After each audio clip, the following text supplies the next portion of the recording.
Welcome to another milepost of the V-Twin Life. We talk motorcycles, powered by those V-Twins, why we enjoy it, what they mean to us, and just why we enjoy the open road. V-Twin Life is brought to you by CrashInClothing.com, also known as Crash Inc. on the World Wide Web. Man, Brad is on a lot of stuff. You want to get some merchandise, you want to get parts, you want to upgrade stuff on your bike. He is a dealer for a lot of great companies, so check out CrashInClothing.com and see what they got for you. Now, we got Wild Ass. You want to add some comfort to your ass? Man, Wild Ass has got you covered. They've got something you like. Use that promo code DWoods. Get yourself free shipping and put that ass in comfort. Can't forget Custom Dynamics, leading the world in LED lighting and LED technology. Man, these got some great stuff. You want to light up your life at nighttime? You want to be seen during the day? Hey, check out Custom Dynamics. Can't forget Lexan. These guys got some great comm units. I just got the new G16s. Man, you want to talk quality? These things are awesome. Loudspeakers, plus they got some air pumps, small ones you keep in your bike. They're ready to go. So check out Lexan. So now, let's get to another milepost of the V-Twin Life. Hey, what's going on, everybody? Welcome back to another milepost. Tonight we are hitting milepost 120. We got a long-distance riding legend guy I've got to know, followed him through social media and seen some of the stuff during the Iron Butt rallies, and then found out one of the guys I thought was absolutely crazy was Ben, and figured, a lot of people ask, got to get Ben on. This guy does some crazy shit. So we linked up, and lo and behold, we got Mr. Ben Ernst. So, hey, thanks for coming on and wanting to share some adventures, Ben. Yeah, this is actually really cool. I'm excited to, I can chat about bikes for days. So hopefully got some time. Oh, we got time. You got stories. I got time. I love hearing them. So we got Sparks. He's from down here. He's a Texas guy hanging out, watching, seeing what's going on. So let's dive into this. Like a lot of, what I like to start with a lot of guests is where'd you find motorcycles? Where'd it come into life for you? Yeah, I've actually had that conversation with some buddies, and I've thought about it. I think it's interesting how I have some very vivid memories as far back as I can remember, but then a lot of stuff I don't remember, as a young kid.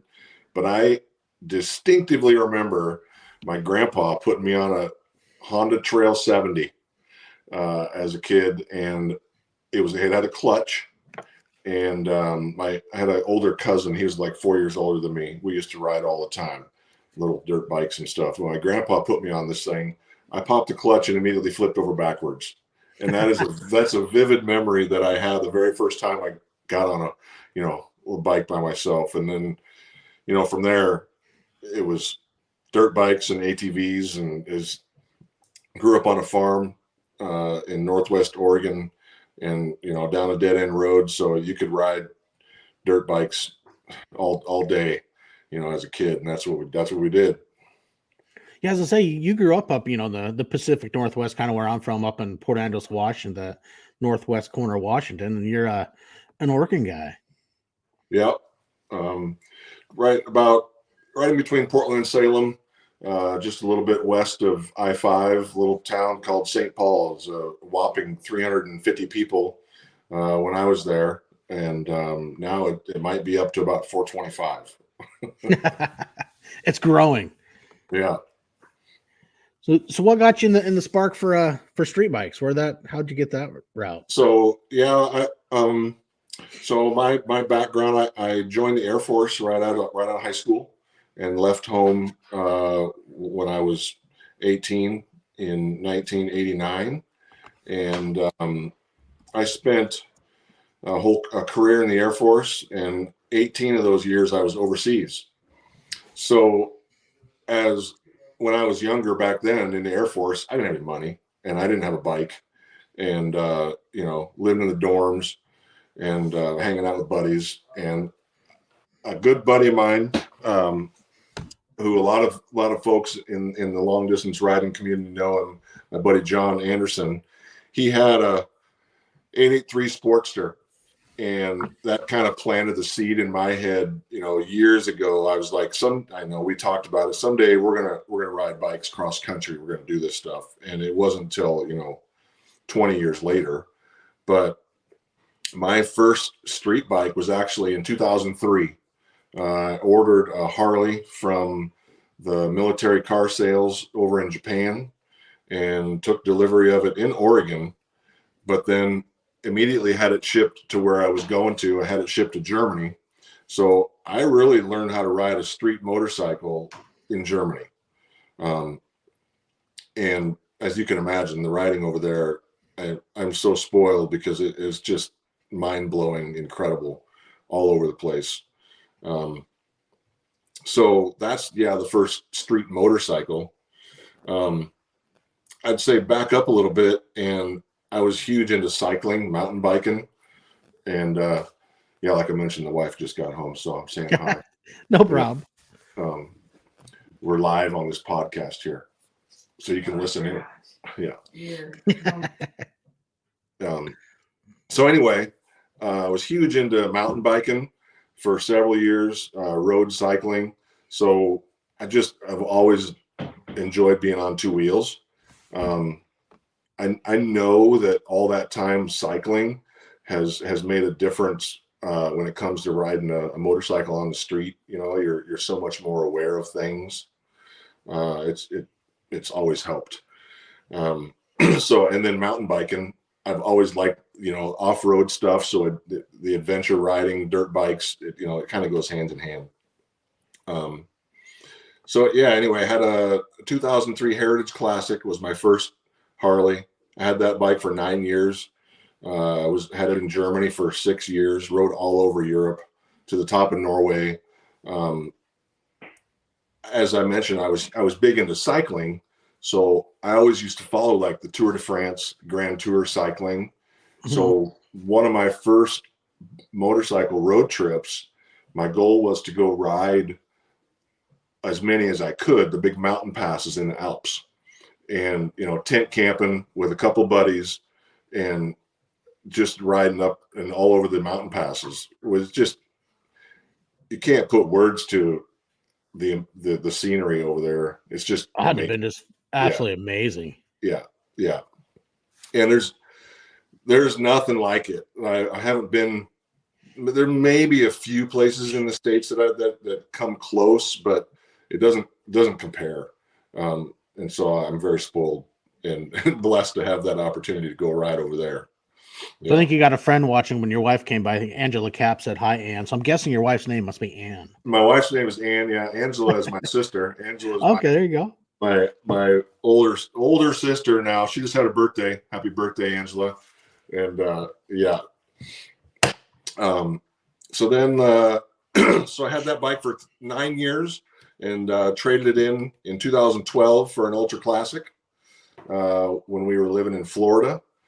Funny story there. My wife and I took a road trip on the Heritage we were living in the Panhandle, lived in Crestview, and we went out to Orlando and did the parks and Space Coast and all that. And I wanted to stop by the Harley dealer in Daytona. I'd never been before, and rode home on a new bike.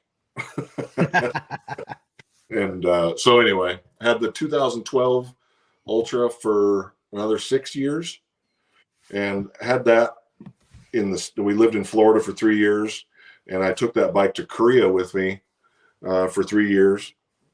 And then after Korea, we moved here to Texas. And so then let's see, after that bike, then my wife and I, we test drove a BMW GTL, and it was over.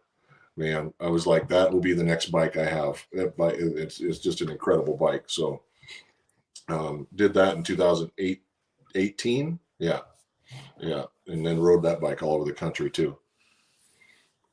BMW makes a quality machine. I mean, tried and true and tested and proven, and they're impressive.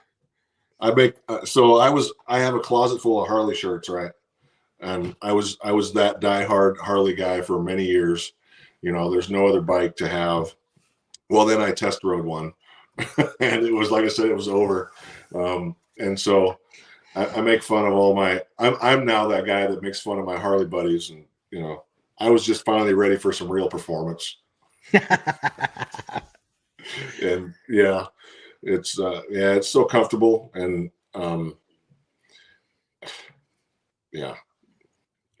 someday when I'd love to go to add a adventure bike to my collection someday. Well, build a collection and do the adventure bike, and I think BMW is for sure the way I would go if I ever do get, add the adventure bike to the garage, because it'd be so fun to go up through Alaska and, up through parts of Canada and just the touring. Plus, I think the big awesome thing is just the fuel range with the gas tank. I mean, buddy of mine, Steve, that bought one here in town that I've ridden with me, he's got, I think it's a 9.6 gallon tank. It's like, Jesus, the range is unbelievable. Yeah. Well, then on top of that, I put, an aux tank on the GSA, and now I've got 11.2, and then it comes the matter of your bladder runs out of room first. Yeah, I bet. So you got on the travel. What kind of sparked the long endurance stuff for you? How, what was the big driver push that got you wanting to go that route? So when we were living in Florida, and at that time we have two boys, now are 23 and 17. So at that time the boys were younger, and they were in youth sports, and I was coaching, and I look back and I kept a pretty good log of all my maintenance, and I actually kept my mileage every year. I wrote down on January 1st, I would write down my odometer, and I was lucky to ride 7, 8, maybe 9, 10,000 miles for year to year, several years there. That was average, or a lot of miles for me back then. Well, fast forward a little bit, and the boys, the oldest is been out of the house for a little while, and the youngest he and I rode a lot together in 2018, 19, 20. And now, it's not cool to ride with dad anymore. So, my wife and I ride a lot together. And then so back then I was just never into any of the iron butt style rally type events. I've always liked long distance stuff, but it was always a handful of buddies, and we were doing, 350, 500 miles in, tent camping and touring. But it was never any of these events like, the RTE or the Tour of Honor or the Long Distance Rider Challenge. I was never doing any of that kind of stuff because I didn't know about it. And I think that's the biggest thing about those events is I think a lot more people would enjoy it, but they don't know about it. And so I was following a couple different Facebook groups, and a lot of those events, are on social media groups. So I think I was on the Iron Butt Association Facebook group, and I've told him he was a big reason why and how I got into this stuff was Ken Andrews. He's very good about posting, ride reports. He'd go on a weekend ride, and he'd post, his pictures and his basic route, and he'd talk about it. So I was following those types of things, and I just thought, that kind of stuff, that looks kind of cool. I want to try that. So I was following those Facebook group pages and really just reading, listening in, not commenting a whole lot, but I would take those a handful of folks who would post rides like that, and I would go play with Google Maps and figure it out. And then I would go try it myself. And then I did some of those, and I was like, I think I can do this. So starting in January 2020, the first one I did was the America's Ultimate Long Distance Rider Challenge. And I said, okay, I want to try this challenge and I want to do it. And that challenge I think it's a lot of fun for anybody. There's 10 or 12 things in each state that you can go take pictures of.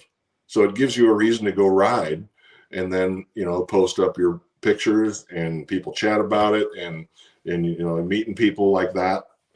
I was instantly addicted. Like the very first ride that I did for that event, I was like life-changing. It was like, oh my God, this was so fun, because I wasn't ever doing anything like that before. I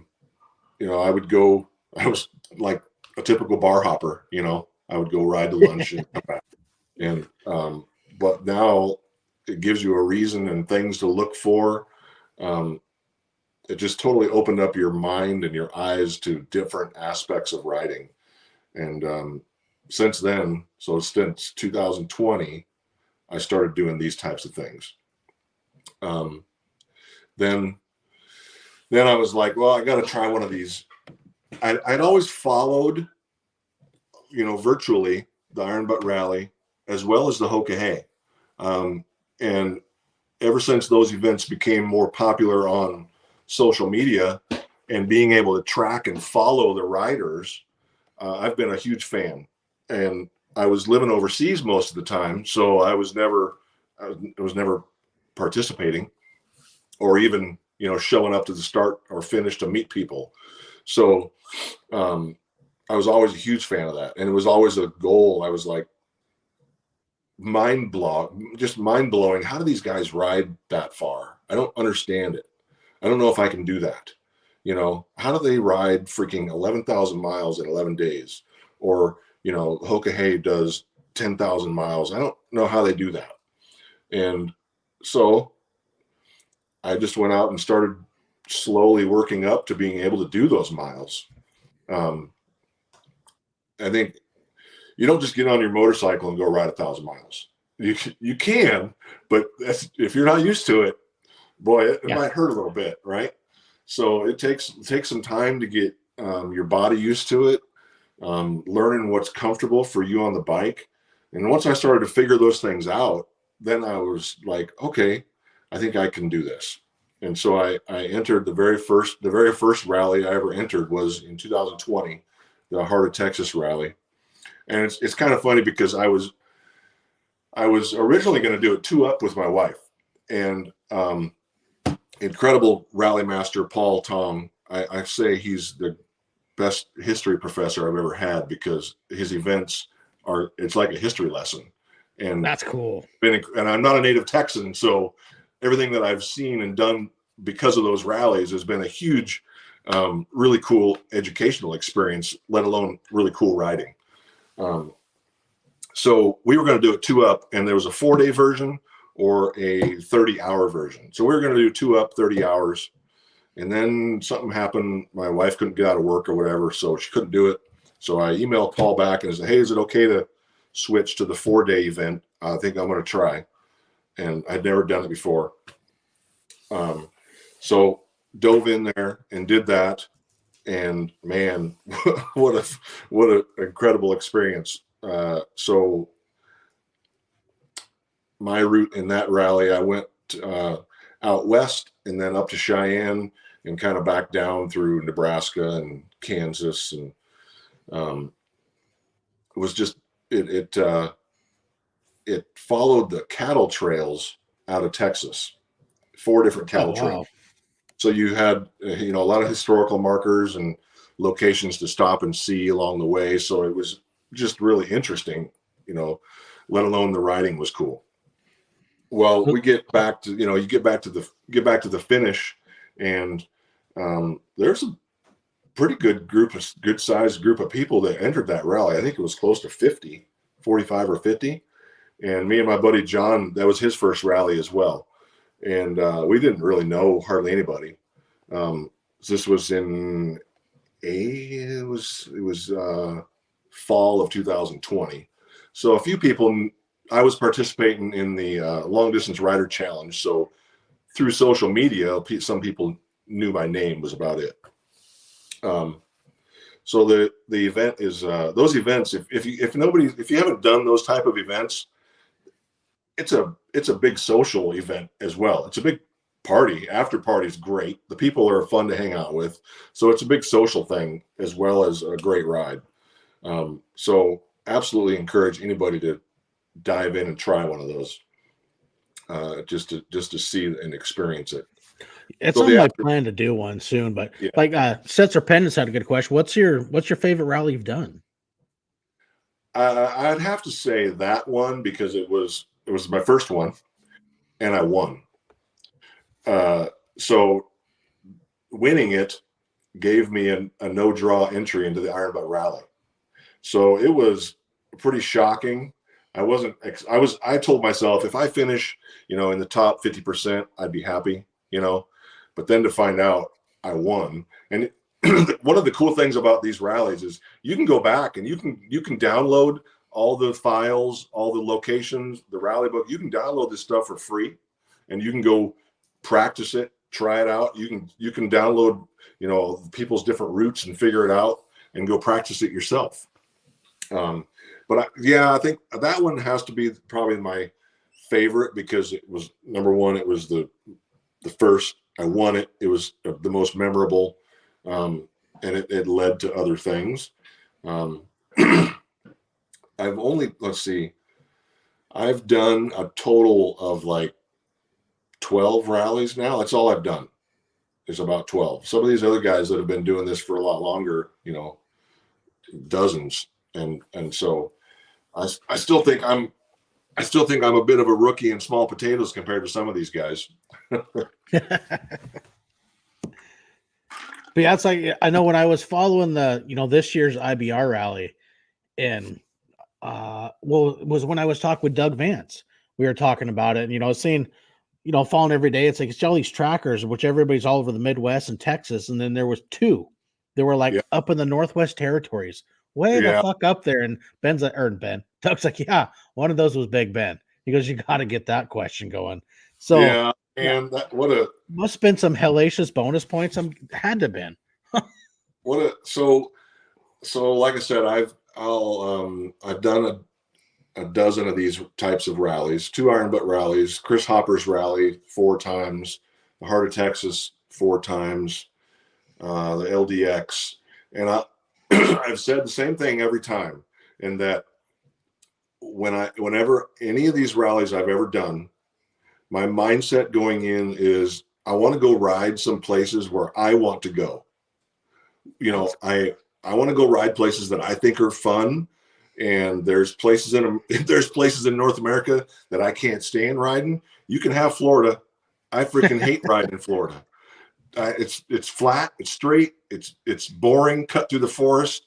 The humidity is miserable. I hate riding in Florida. So, I love riding in the mountains. You can have the 110 degrees in the Southwest, So I've ridden these rallies, and you load the GPX file, and bam, all the sites pop up on your map, and it's like, okay, I want to go here, and that's how I've chosen where I wanted to go. It just so happened the points are usually pretty good where I want to go, because they're, I'm pretty aggressive when I plan, and I want to go to some obscure places. Well, that's typically where the big points are. So, first leg, I went out to Maine, did a counterclockwise route out through New Jersey, New York City, Massachusetts, Maine. I was up in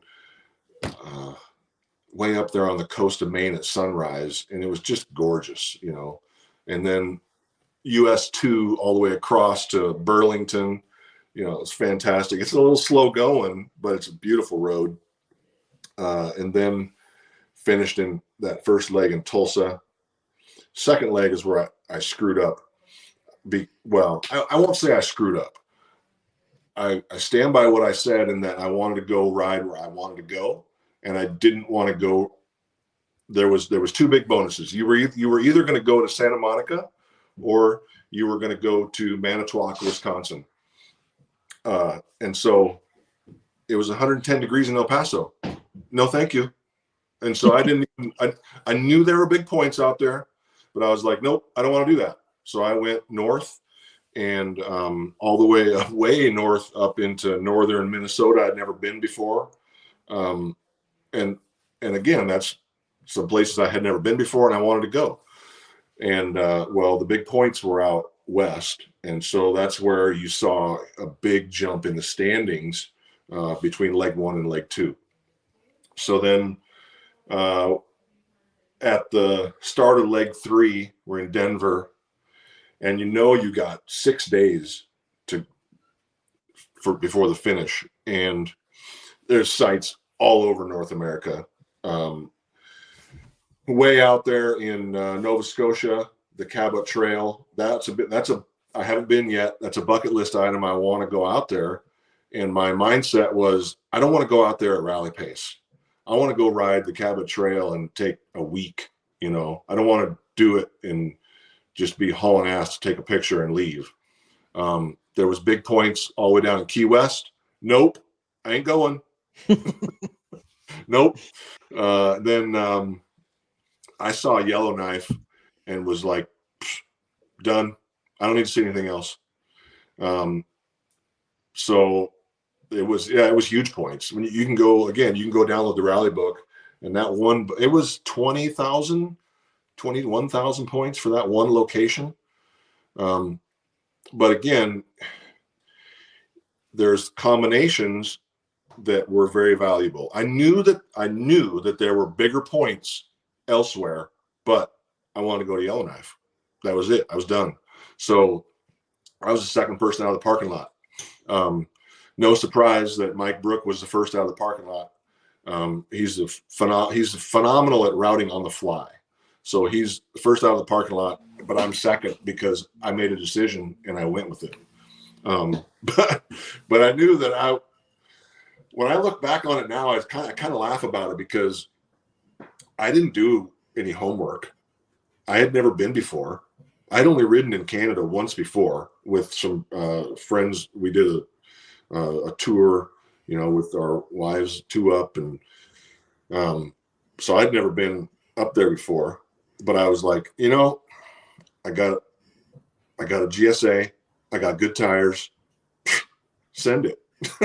Just let's go. And I'll figure it out when I get there.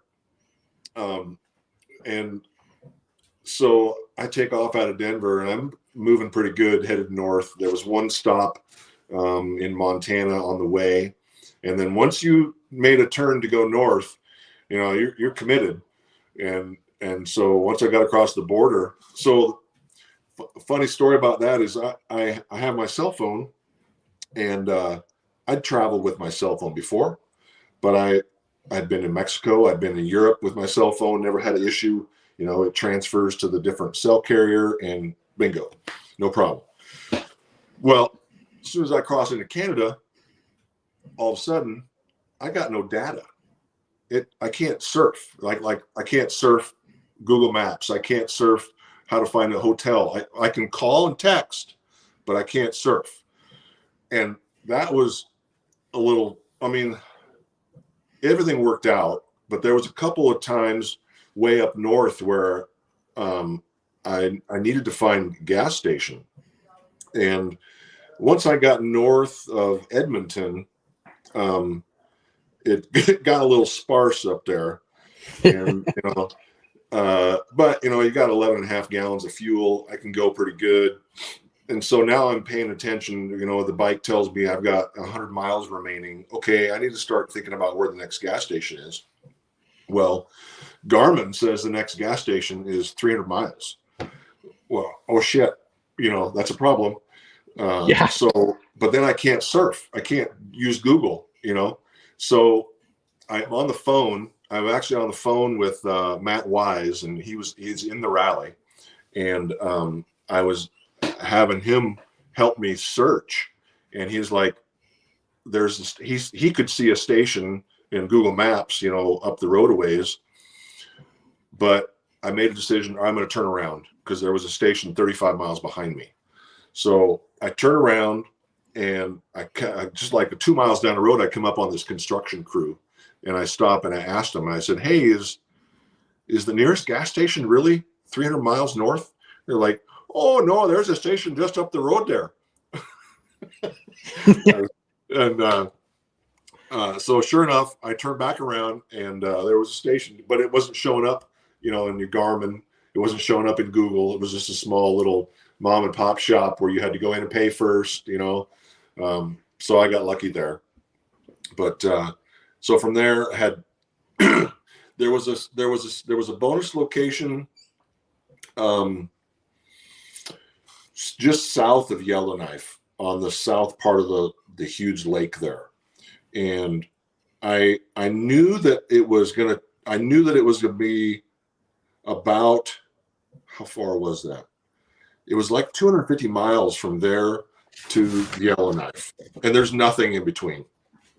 And so I knew I was going to get up there, but I didn't know if I was going to make it back down before starting my race. So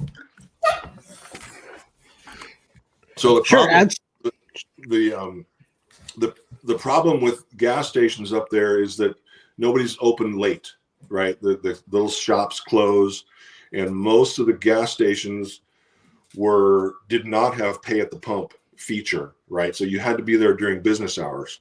There was one station that was near that bonus location on the southern part of the lake, but it was 35 miles off the main highway. So I went to that one first, got gas, and went all the way to the top. And but it was only like 6 p.m. when I got there.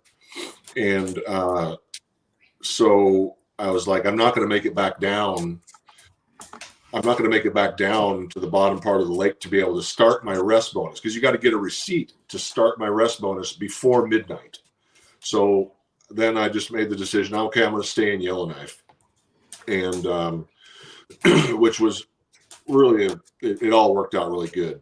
So 8 hours there, got a quick bite to eat and got some good rest. And I was back on the road at 2 a.m. And I didn't think about it, but it didn't get dark, right? You're at the equivalent. That's the equivalent latitude as Fairbanks. But it was just beautiful, unbelievable scenery at 2 o'clock in the morning, because it's the sun's just below the horizon, right? And I have a couple pictures on my Facebook page where I was like, I've got to stop. I'm heading out of there, and I'm in rally mode, and I'm hauling ass to try to get out of there. I'm like, I've got to stop and take some pictures. Because did you get any northern lights when you're up there? No, I didn't get any. Didn't see any of that.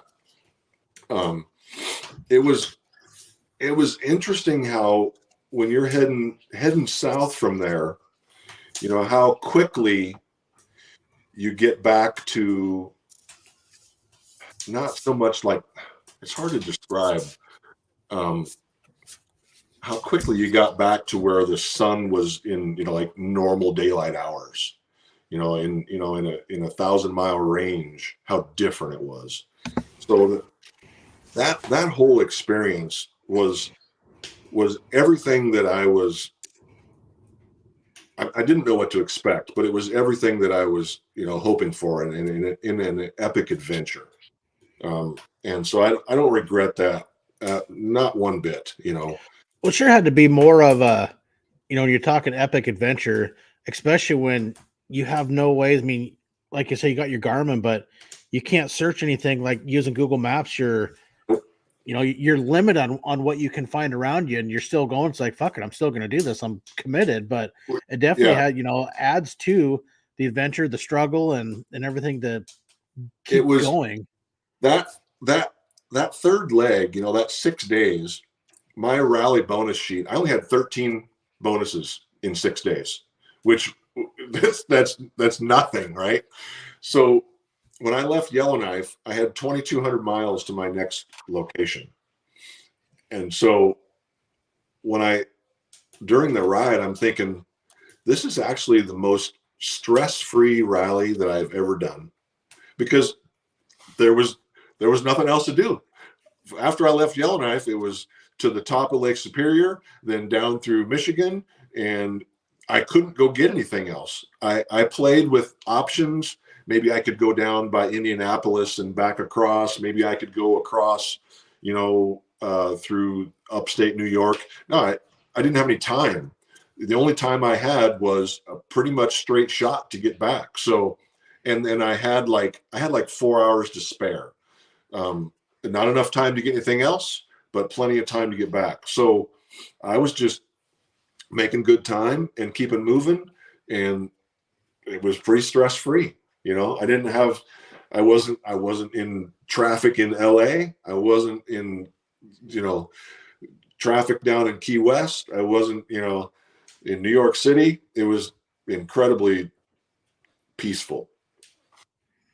I can imagine. I mean, coming down through that area, you're not in a highly populated area for what from Yellowknife, 500-600 miles of probably about nothing. There's, oh my God, the amount of nothing. Yeah. When I left Yellowknife, I counted, I think I saw 3 cars in the first like 300 miles. And then from Yellowknife, it's 1,000 miles to Edmonton. And I had never been in that area before. So, there's a whole lot of nothing out there. And then but once you got down into, south of there, past Calgary, and you're on the Trans-Canada Highway, and it's a lot like riding across, farmland in North Dakota or Nebraska, Kansas. It's just the Great Plains north. It's all farmland, flat. But I don't mind that at all. I don't mind that at all. Yeah. So how the rest of the leg go then? Where'd you end up going as you continue? Left Yellowknife, and I did about a BBG before I stopped, and had a tent, a sleeping bag, and I just pulled into a little campground and slept for about 3 hours, and then got up and got going. The next day, my first stop was I forget the name of the town, but the top of Lake Superior there. And oh my God, I had shitty weather for about 300 miles of just crap weather and construction. And it's a double lane road with a, double yellow. You're not supposed to pass. No, it's not supposed to pass. But you really couldn't, because there was so much traffic and rain.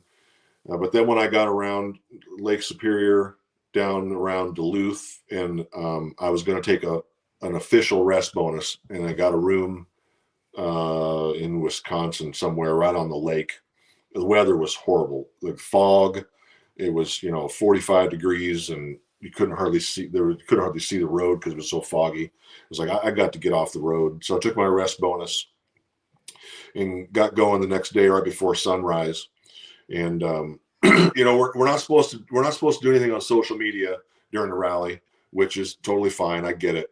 But now I'm back in America, and I've got data, and there's the group spot tracker. So as you guys are watching the group spot tracker, I can see it too. And so I can see there was a couple riders around me, and I knew who they were. It was KTS and her partner riding 2 up. They went around the top of Lake Superior, and they got to there was a bonus out on Mackinac Island. And there's another cool thing I'd never done before. So like, that's cool. I got to go try that and do it. And I allotted myself like an hour to do that. I could take a ferry out there, get the picture, and take a ferry back. So I was looking at the group spot tracker, and they were already there. I was about 30 minutes behind them, but I knew that you could take the ferry out there, and if you don't catch the same ferry back, you got to wait 30 minutes for the next ferry. So the goal is to get on the ferry, get out there, run to your location, take the picture, run back, and get on the same boat going back. So that's your goal, right? So once I saw that they were out there and were stuck there, I could tell that they missed the ferry. So I'm on the ferry going out there. I get off the boat, and I literally run. And there had been several riders doing the same bonus location. So there was some of the ferry workers. They knew what we were doing, right? They knew, oh, you're one of those guys taking pictures for the scavenger hunt. Yep. So I ran back, and KTS and Chris are on the boat. And I started laughing because I caught him. It was a big deal to catch him. And you don't see many people during the rally. So it was fun to be able to BS for the 20-minute ferry ride back. And then we never saw each other. But then, so from there it was south, down through Michigan. Well, I got a good buddy of mine that lives and works in Florida, but he's got a vacation home up in Michigan, and it's literally 5 minutes off my route from from Mackinac Island down towards Detroit. So at this point, I know I've got like 4 hours to spare, maybe 3 hours. So I call him up and I was like, dude, what you up to? So yeah, during the rally, I stopped at his house and had dinner and took a nap, which was perfect because I left on that last day, I left myself about 26 hours. And so stopping and taking a nap is perfectly, it's a good thing to do. So yeah, I had about a 30-minute nap there at his place, got up, and then from there there was a big bonus a little bit east of Pittsburgh. It was one of the roadkill bonuses, and it was like you needed to go get that. So that was my next stop. And then from there, it was into the finish, and we were done. But he started to hit a wall, and I was pretty damn tired, because you're riding through the night on a 30-minute nap. But yeah, just the whole third leg going all the way up there was incredible. Definitely something I'm sure you'll never forget ever. Yeah, absolutely. Yeah, Kimberly Wallington, and she's just here for all your rally secrets right now. Kim's a hell of a rider too. She puts in some pretty good miles. Very true. We're going to be doing some tent camping again with a group of us down in Big Bend in January, and she's a trooper. She was tent camping last year too. Yeah, my wife and I will be doing some trailer camping in the Arctic Fox. It's a little cold to tent camping up here in January, so it's going to be the trailer. Yeah, well, up there, that's nothing wrong with that. Yeah. So I know I didn't ever find out where'd you end up finishing in the IBA rally this year? 7th place, which I was very happy with. My competitive side comes out, and you can't help but think, coulda, shoulda, woulda. If I'd have done this, I've done that, whatever. I had an incredible first leg. Ended up being in first place after the first leg, but like I said, that second leg, the bigger points were out west. But again, absolutely don't regret going up north and potentially sacrificing bigger points. Like if you look at, I went and after the fact loaded up several other riders' routes that went and stayed in the lower 48. Obviously, James Owen had an incredible third leg, huge points. And I know mileage wise and time wise, but I didn't want to go ride in the south. I didn't want to go ride in that heat. He'll tell you it was miserable. It was miserable down there in the desert. So yeah. I think part of it could be, you're doing something you enjoy. So, you're doing the rallies, you're doing riding. Why not take that advantage to it and see areas that you haven't been before, make it a win-win, have fun riding the rally, but explore new country and new scenery. Yeah. And there's been, a handful of folks I've chatted with over the past several years or whatever. And they ask the questions, and I tell anybody, just try it. You don't have to, when people look at the results of these rallies, if say like the Heart of Texas rally, there's 45, 50 people that rode in it, or Hops rally was, I think there was 35 of or 40 of us. The IBA is 100 riders. Everybody always looks at the top 10. Everybody, you just instinctively look at the top 5, top 10 riders, and you look at their mileages and their scores, and they're freaking crazy. Those are some big freaking miles, right? And so, it's immediately intimidating. Well, I tell everybody, go look at the 50th percentile. Go look at the people who are finishers. They are considered finishers of the event, but what did they do? And they're all going to tell you they had an incredible ride. They had a lot of fun. They saw some things that they never would have dreamed of stopping to see, and they had a great time. So you have to figure out if you want to be competitive, sure, you can do that. and there's, the top 10% of people that do these things are competitive, and they're a little psycho. Because if you want to be competitive, you got to put in the time and the big miles, and also be, you got to be a little bit mentally smart on how you plan your route. You have to be pretty proficient with the technology of how to put together the route, in whatever program you're using. I know, to me though, I think if you're not having fun also, then yeah, I know, to me, you're not doing it right if you're also not having fun and enjoying it. I get the competition, the competitive side, absolutely. But I sure hope that, the individuals that are doing it, that they are having fun and just enjoying it while they're doing it. that's got to be your first reason for wanting to do it, is you enjoy spending time on your bike. You enjoy touring around and seeing stuff. And yeah, number one, it has to be a good time. Yeah, I agree. So what's the next plans you got coming up for, you got your next rally or next adventure that you're really looking forward to? So I rode a ton this year, and my wife is very understanding and very supportive of my addiction. So we've, of course, we chat about that all the time. And so next year, our youngest is senior in high school. And so next summer, hopefully, if things work out, his older brother, we told him when he graduated high school, you do a good job, do what you're supposed to do. Let's do a senior trip. Where do you want to go? And the oldest, he was into theater and the theater tech stuff in high school. So he wanted to go to New York City to go to theater. So, okay, cool. And so that's what he got to do for his senior year. So now the youngest, we said the same thing. Do what you're supposed to do, graduate. We'll go on a senior trip. Where you want to go? And he was born in Germany, and we've been back a couple times since. And he said, I want to go. He wants to go back to Germany and go do a European amusement park tour. They have super cool. Yeah.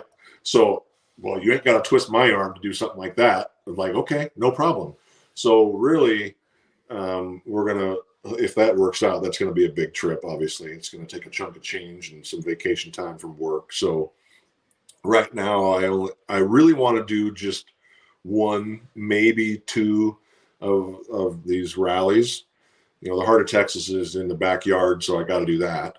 But I really got my eye on that one up in the Northwest, the Pacific Northwest Grand Tour that I really would like to do at the end of summer. It's that's August 26th. It's in conjunction with Labor Day, so that could work out.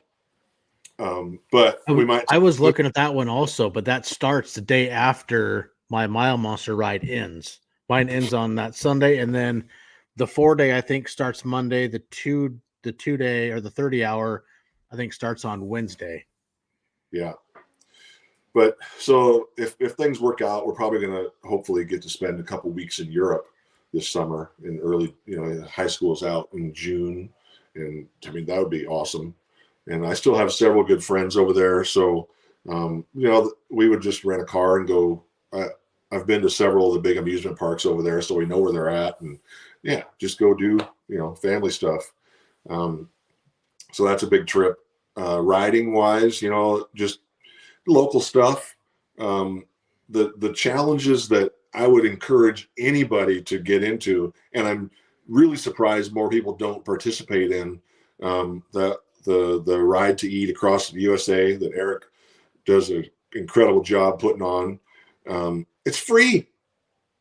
You get all this information that's free. And, if you like to ride your motorcycle, you like to stop for lunch, well, here's a bunch of cool places to see, So Win-win. To me, that's a no-brainer, and it's a fun challenge to do.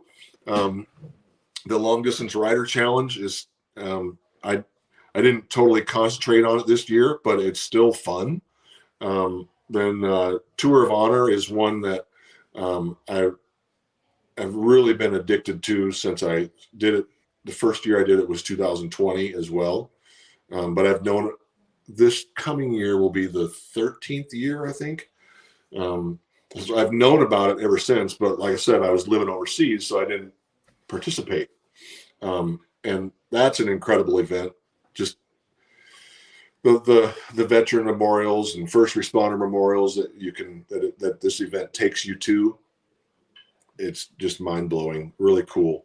And similar to the other IBA style rallies, the people that you meet because of it, it's been a lot of fun. So those are three events that I'll still do, but those are all year long. Well, Tour of Honors 1 April to 31 October, but the other ones are, it's all throughout the year. So those kind of things. Yeah, you kind of go at your pace and knock some out on weekends or whatever your schedule is. There's that one up in the Pacific Northwest, the Pacific Northwest Grand Tour. That's runs April through October as well, and really well run event. That is a Grand Tour type of event. The locations that Tim picks out has been really cool. That's a really good event. We must be thinking of two different, because I know there's a PNW rally that I was thinking of that's in August. Yes. So same but different. So he's done the Grand Tour rally now for the third year, but now he's actually going to do a 4-day rally, IBA style rally. Right. So same guy's organizing it, and to do that, living in Texas is kind of a fun thing. You got to it takes 2 days to get there, and then go right around to the locations. Yeah. But it's all part of the adventure. Yeah. Gives me a reason to go up there, and then I can stay with family for, the week and come back the next weekend. Yeah, it could be fun. There's some, great scenery, and I know I want to try to get in, experience some of these rallies and try it out. And I think it'd be a lot of fun. I followed, a lot of these, friends and whatnot that we've made throughout, this community, and follow these rallies, but it's something I haven't done yet that I would love to try one, just to experience it and see how I can figure it out. Go sign up for that. Go sign up for that Pacific Northwest one, and it gives you a reason to go ride. I'm talking about the Grand Tour one that starts on April 1st, right? I'll have to try to find that, or maybe if you have a link or something, have to send me it so I can find it. Yeah, no problem. He's got a website, and he comes out with a list of locations, and then you've got all summer to go for a ride and stop and see some of these places.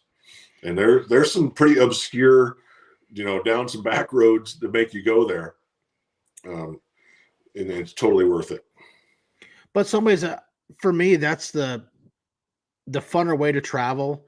That I love riding on a motorcycle is staying off the main interstates as much as possible and riding the 2-lane back highways and really seeing America, seeing these places that you wouldn't see unless you want to take the time to enjoy, traveling, enjoy riding, and really see places and see things that there's no way you'd see, or so many people won't see, because everybody wants to go A to B as quick as they can. But you take the time to enjoy some of the, the adventure of it, man, you can find some amazing places. And, my wife and I, the kids, we found so many fun places through the years of, my daughter doing horse shows and volleyball, and, my boys doing travel baseball for so many years. Is we got to experience so many small town places and find a lot of these places. Just so much stuff, the activities that our kids did. And, now I still kind of continue to do that with motorcycles. And sometimes it helps, like, hey, I'm in this area, I remember this great place to eat, down here. Or it really helps, also learning places around, just having fun.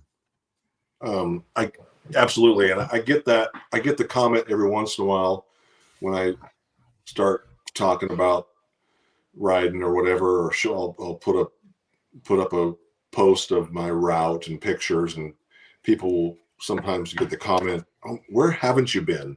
Or, "Oh my God, you've been all over the states and whatever." And I have to remind them, well, I wasn't living in the States with a motorcycle for 18 years.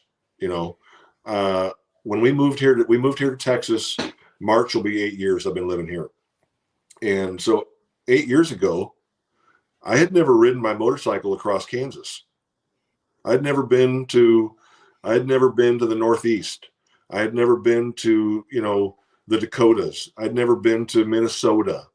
So all in the past 8 years that I've gone and done a little bit of riding around those places, it's the first time, so going and riding in Maine, it was me and two good buddies of mine, John and Brian, in 2020 was the first time I ever rode in New England, Maine, and we were there in early October. And so to see the colors and it was just incredible. And to do it now, I guess, later in, my riding career, if you will, to be able to experience it now is, I don't know, I guess I appreciate it a little bit more. No, totally understandable. Yeah. And still, there's still so much, I riding around. I think the first time I rode through like central Idaho, like you mentioned a little bit ago, or before we got on here, I rode Lolo Pass for the first time like 2 years ago. And I was just like, oh my God, this is an incredible road. It is. It is an amazing. That was actually my first iron butt ride I ever did was into Lolo Pass, which was for my son was playing baseball down in Boise, Idaho. And I got my best friend that I grew up with. He's like my brother. He lives down there. My wife's like, you've always wanted to go do one. She goes, why don't you just do it? Me and the kids will meet you at Nick's house. So instead of going, straight to Boise, I took the detour and went to Montana, up over Lolo Pass and down through the panhandle of Idaho and looped my way down to Kuna, Idaho, and did my first one and got addicted to them because it was so much fun. And for me, it's like watching, my, Google Maps on my phone as you start seeing that, your timer, you're going to arrive here, 3 hours, 2 hours, 2.5 hour and a half. It's like you start getting that second wind. And, for me, it's like seeing that sunset coming down through the panhandle of Idaho. It's like, this is absolutely fucking awesome. And it was so much fun. And, I'm sure you've seen it too. Some people like, I don't know why you'd want to do that in a day, ride that far. And it's like, I don't think you understand it until you experience it and you do one. It's like, holy shit, this is absolutely just fucking awesome. That's always the fun social media argument when people say, oh, you can't see anything on those rides. Whatever, dude. Look at this. Here's 45 pictures I took at different stops along the way in my ride from Texas to Cody, Wyoming, or whatever. And I remember reading somewhere, or somebody told me, before you get on Lolo, you got that sign that says winding road next 99 miles by Lewiston. Be careful, there's always a cop there. Well, sure enough, there was a cop sitting right there, right around the corner, waiting for a motorcycle to become hauling ass around that sweeper. And so I was taking it easy through there, stopped and took my picture of the sign. And then it proceeded to rain. And it rained the whole way into Montana, up the Lolo Pass, which I'm actually kind of glad it was, because it made me slow down a little bit and enjoy the scenery. Otherwise, I'd have been wanting to carve that road and I wouldn't have seen anything. But my first ride coming out of Missoula, started going up there and it was hot. And as you're going up towards, getting up towards the summit, it was just black. I'm like, oh shit. And then it starts raining and I'm getting soaked. Like, this sucks. It's like, fuck, this is kind of nice. You're cooling down. It's like, okay, this actually ain't bad for a little bit. And you crest the hill and started coming down the Idaho side. It's like, all of a sudden you're right back in the canyons. You're right back in an oven. And then 10 minutes later you're dry because it's so freaking hot. But yeah, I've ventured a little ways in the rain. It does, definitely got to go a little slower. You got water coming across sides of the highway, and it rained for a good little bit, but gave you a little bit of relief from the heat, but then it sure quit and you're right back in the oven. Yeah, exactly. Excellent. I want to get, if I had people ask, if you had a chance to go ride an area again, where would you want to go ride? And that central Idaho would be a place where, my handful of good buddies that I would like to go ride with, let's go rent an Airbnb house for a week in central Idaho and then just go, day trip around there. Yeah, Craters of the Moon is beautiful. If you ever get to Lewiston, if you ever know, it's a short highway. I think it's like 10, 12 miles. It's the old spiral highway that comes up from the top. I've ridden it. Yeah. It is freaking amazing. Yeah. There's some serious corner. I mean, you're talking 10, 15-mile-an-hour corners, and they're not joking. So that kind of road was the as close to riding in some of the Alps and the Dolomites that I remember in Europe. Tight switchbacks, and sometimes there's not even a center line. No guardrails, and very, very technical. I love that stuff. Yeah. I think my greatest memory is I was coming down. We were coming down the old spiral highway, and I'd hit a piece of road debris. It was on my Monster 100 ride this year, and it kicked up and hit my frame. I couldn't miss it. There was no way coming out of a corner. And it's like, brakes felt a little weird. We got to the bottom. It's like something just isn't right. And, we kept going and got down through Chief Joseph. And when I come and, having to slow down, there's a herd of cattle coming out. When I realized I had no rear brakes because it actually had punctured a hole in my rear brake line. Oh. So from Lewiston, Idaho, all the way, down through Idaho and coming back through the Columbia Gorge back to Port Angeles, all I had was front brakes on my Harley. I had no rear brakes at all. Yeah. Which made it very interesting coming up over Dead Man's Pass and down through Pendleton and some other places. Like, shit. Yeah. But ain't nothing you can do about it. You just keep going and just more cautious and still just enjoy the ride. Brakes just slow you down. They're overrated. Yeah.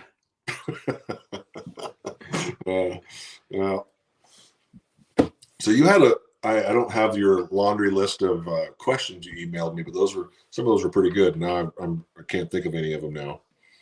Well, honestly, I think there's been a whole bunch of them. Kind of have answered through them. I was just kind of looking through them. Well, here's one. I know in a way you've answered, but what's your dream ride? If you go somewhere that is just top notch for you, man. There's so many.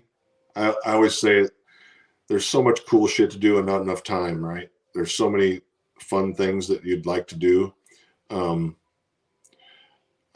I'd love to go. I'd love to take my GS and go ride, through Central America, take a ferry or an airplane across the Darien Gap, and then go ride South America.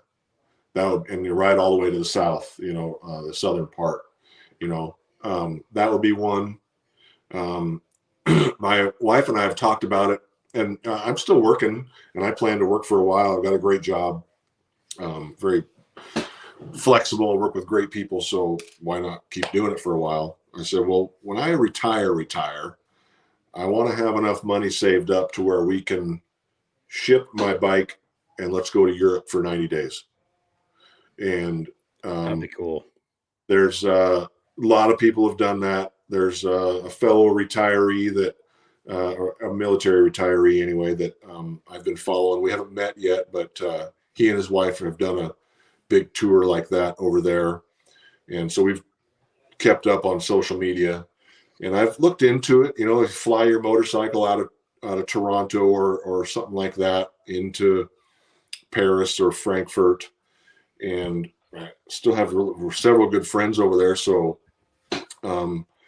it'd be fun to hook up with them and let's just go. And I'm talking about just go flower sniffing. Let's go ride to the top of Norway. Take a few weeks to do that, and just enjoy being retired and take your time. That's one I think is totally doable. I don't know when can I do that? Another 10 years or so, 12 years maybe.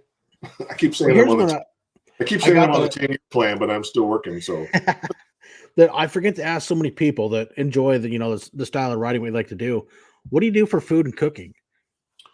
Well, so like when I'm on a rally or or even just just crazy solo tent capping.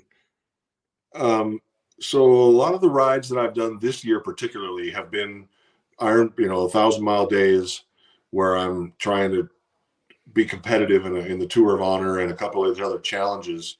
I'll pre-pack my tank bag and I'll live on tank bag snacks through the day. and I'll stop at my go-to is like a Subway. You know, stop and get a foot-long Subway, eat half of it, put the other half in the tank bag, and you know, when I'm doing 1,000-mile days.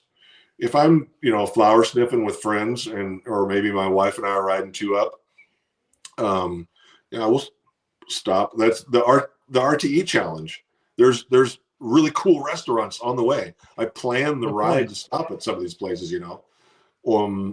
Or if it's, you know, a ride where maybe a couple of buddies and I were tent camping, then I've got my jet boil with some Mountain House meals, you know, and you figure out maybe where you want to pitch a tent, and before you go stop to pitch your tent, just hit a grocery store, you know, get, you know, some drinks and maybe a half a dozen eggs and some ham for breakfast and some, you know, rolls. Do that for breakfast, get up and make breakfast and go.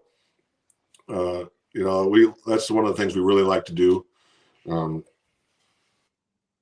It makes it, you know, it makes it fun. We still like tent camping.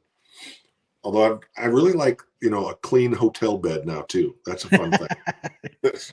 I'm getting a little spoiled there. It makes it easy. So what are you using for a tent when you're tent camping? I got like 5 or 6 tents in the garage. Oh, okay. Just small, you know, if I'm by myself, I just have a small 2-person tent, you know, just for shelter. And I have just an air pad. Thermarest works great. And I have a 20-degree down bag. It works great in the summertime. They all pack light. I mean, I can put all that stuff in one saddlebag on the GS, and you know that it's packed pretty light. Yeah, I got a good education on a good sleeping bag. I thought, you know, 40-degree bag would be great, and you know, this summer when we camped up in Bonners Ferry, it was under 40 degrees, and you don't have a quality bag. That was a very important lesson learned, because I got home and ordered that 0-degree mummy bags. I'm not getting cold again. Cold feet when you're trying to sleep for me is like, it ruins it. There is no sleep. Yeah, I've done a lot of tent camping over the years, so I know the right gear that you need for it. We were tent camping on the bikes last January down in Big Bend, and it was 28 degrees in the tent in the morning. But I had my 20-degree down bag, and I have a liner that goes in the bag, and then you're wearing all your thermals, you know, to bed, and a beanie hat, and I was fine, you know. Yeah. The problem is if you got to get up in the middle of the night and go pee because you had 12 beers the night before. Yeah. Understand that. Yeah, Rob Densmore said he had Mountain House meals on top of Beartooth Pass. Hey, there you go. Oh yeah, so Rob's a good buddy of mine. We grew up in the Air Force together, and he's out in Alabama. So I have a handful of really good buddies of mine I grew up with in the Air Force, and one of them lives in Alabama. John lives in Colorado Springs. Brian lives out in North Carolina. JR lives over in Shreveport. You know, so we try to get together as often as possible, but you know, we're all the way across the country. And a big ride that we did years ago was me, my wife, and Rob and his wife, and John and his wife Wanda, and another buddy Adam. We, you know, 2 up flower sniff riding, and we broke out the Mountain House meals on top of Beartooth Pass. You know, if you've been up there where that sign is, you go out there, there's a little rock outcropping out there, and you can just, it was a beautiful day, and man, it's beautiful up there. And just sat there and had lunch and hung out for 45 minutes, you know. That'd be cool. Yeah, Kim says your tent's the size of a small hotel room. That one, so she's talking about that one is a 4-person dome that my wife and I use when we travel together. Oh, I had a queen size air mattress, and I was living it up. Yeah. Hey, nothing wrong with the good comforts, man. I did it on mine. I packed a twin air mattress through a little pump in my saddlebag, and yeah, I was comfortable laying down. It's that one time I was freaking cold. We had I was thinking another when my buddies Rob and I and John, we get together, we go ride, we always try to find an epic place to stop and have lunch with your jet boil and mountain house meal, right? So another memorable one we stopped at was the north rim of the Grand Canyon. And if you haven't been to the Grand Canyon, I would encourage you to go to the north rim. The south rim is, that's where everybody goes. That's where all the tour buses are, and it's a freaking zoo.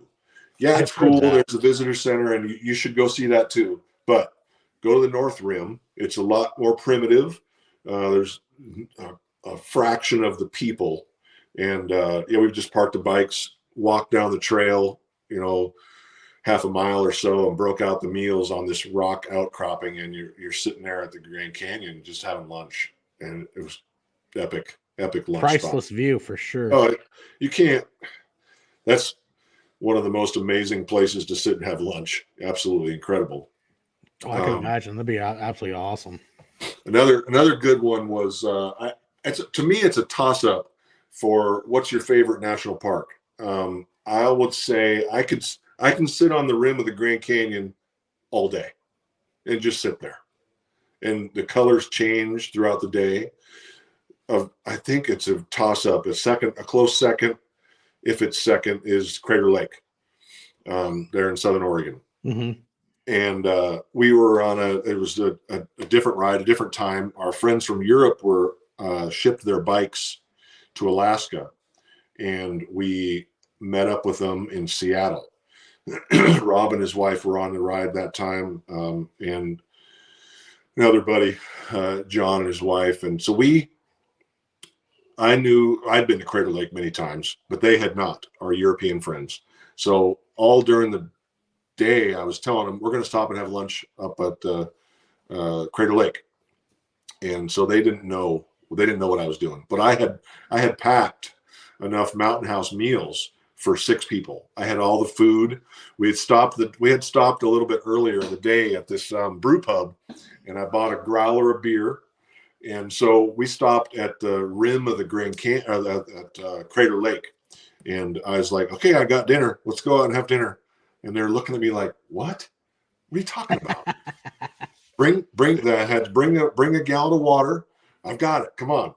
So I fire up my Mountain House meal. They'd never had them before. They'd never had freeze-dried meals before.